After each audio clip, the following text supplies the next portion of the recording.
It's a bonus edition of the Book Club for Kids. Hi, I'm Kitty Felde. This week we head back to the Antipodes to talk to New Zealand writer Brian Falkner. So Brian, how do you organize your work? Are you one of those writers who has a pack of index cards and sticks them up on the wall all over your room? No, I actually am not. I know a lot of authors that do that. But no, I work very much electronically. That's evolved over the years as well.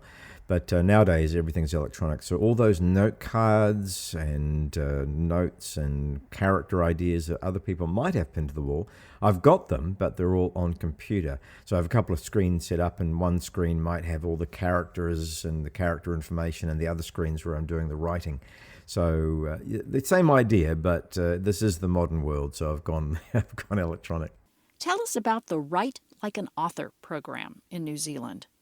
Sure, Write Like an Author is a program mainly based on holiday camps. So we set up camps, and they're not residential camps. The kids come in for a day, they go home at night. But during the school holidays, or vacation, as you might say in the States, the kids will come in, and we spend a week with them teaching them how to write like an author. And it's deliberately called Write Like an Author because it's not write like an English teacher, which is no disrespect to English teachers.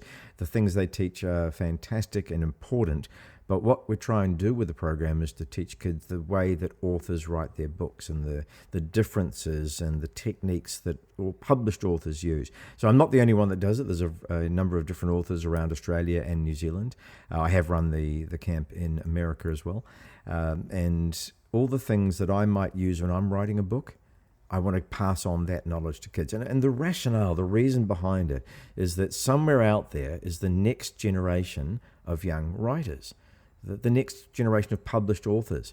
And if I had the information back then that I have now, it would have really helped me to become a published author. So I'm trying to pass on 20, 30 years of knowledge and experience and writing and all that information to young people to help them on their journey to become an author. What kinds of things do you teach? Well, a lot of it is about characters, because I'm not sure if that is something that's as strongly taught in schools as it should be. The importance of characters. I mean, one of the things we say is that the most important thing you'll ever learn about writing, disregarding everything you've ever learned in English, everything you ever learn on the writing camp, is the importance of getting the reader to care about the character in the story.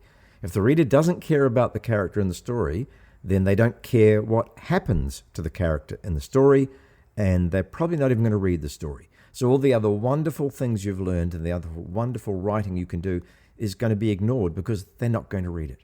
If they care about the character, deeply care about the character, they'll be turning the pages, just staying up at night, reading under the covers with a flashlight because they have to find out what happens next. So what made you want to become a writer in the first place? I think the thing that most made me want to be an author would have been reading books as a kid. So I was a prolific reader. My dad read to me when I was very young, and as soon as I could, I started reading on my own.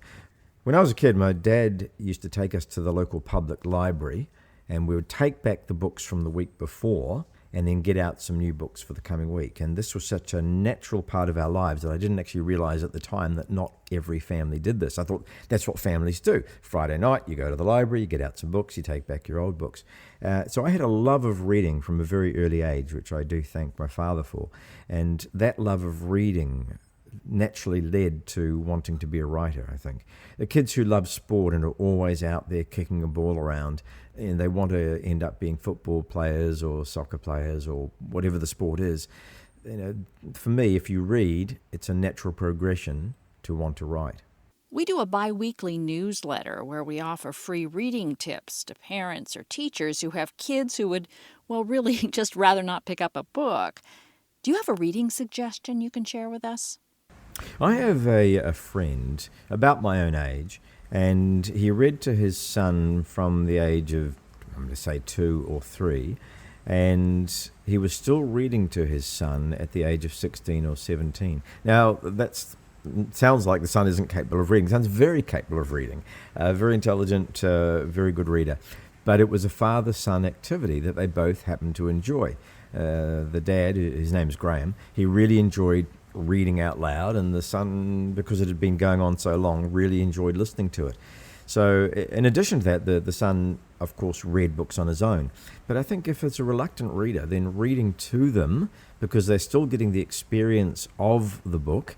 In addition, they're bonding with the parent, and they're getting mum and daughter, or dad and son, or mum and son, whatever it is. They're getting that time with the parent in experiencing a book together. So I think my best tip for parents with a reluctant reader is to read to them, no matter what their age is.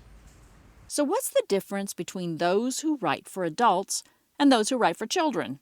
I've spent time with authors of adult books, books for grown-ups, so let's just clarify that. And I've spent a lot of time with authors of books for children.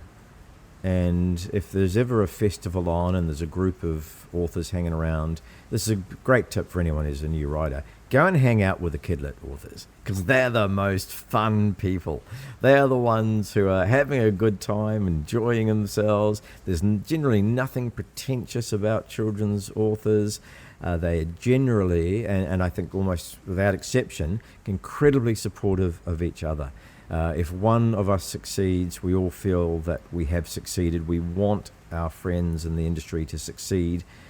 It's an incredibly wonderful, loving, supporting community, and that applies both in New Zealand and Australia. What makes a good author visit to a classroom? I've had class visits where I've had a group of reluctant kids, reluctant readers, who didn't know why I was there, didn't really want me to be there, weren't sure what I was going to talk about.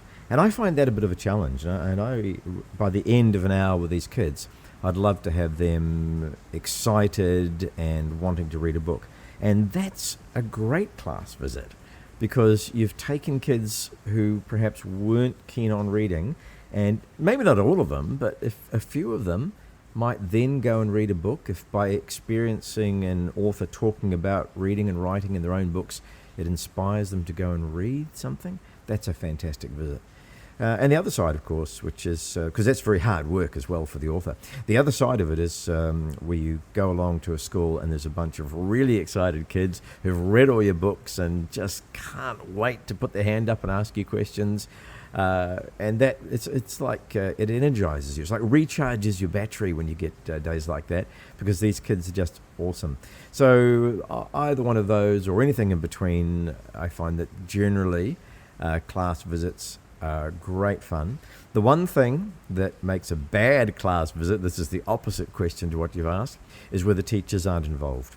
And any author will tell you this, any author that visits schools, if the teachers sit down at the back marking homework on their laptops, not presenting a good image to the kids, not showing interest in the author, and therefore setting a terrible example for the kids, that makes a bad class visit. So that's the one thing we all hate. We have interviews with dozens of other writers at our website, bookclubforkids.org. And speaking of writers, did you know that we also produce a podcast based on a book series? The series is called The Fina Mendoza Mysteries. That's also the name of the podcast. Check it out wherever you listen to podcasts. I'm Kitty Felde. We'll be back again next week with another full-length episode.